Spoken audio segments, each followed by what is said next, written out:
Impian Cristiano Ronaldo untuk menamatkan kemarau trofi bersama Al Nassr terus berkecai selepas tewas 0-1 kepada Gamba Osaka dalam final Liga Juara-Juara Asia 2 awal pagi tadi. Jaringan tunggal Dennis Humed pada minit ke-30 memastikan wakil Jepun itu menjulang gelaran benua kedua mereka selepas kali terakhir menjuarai Liga Juara-Juara AFC 18 tahun lalu.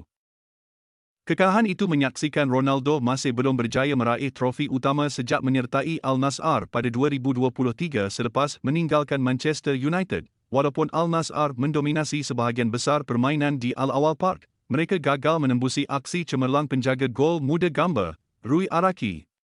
Araki terlebih dahulu menafikan percubaan Abdul Rahman Gareb pada minit ke-7 sebelum rembatan Sadio Mane hanya singgah di tepi gawang pada minit ke-23. Namun, Gamba mengejutkan tuan rumah apabila Humed bijak menyempurnakan lorongan Issam Jebali untuk menewaskan penjaga gol Al Nassr, Bento. Gareb hampir menyamakan kedudukan sebelum rehat, manakala tandukan Ronaldo dalam masa kecederaan babak pertama sedikit tersasar.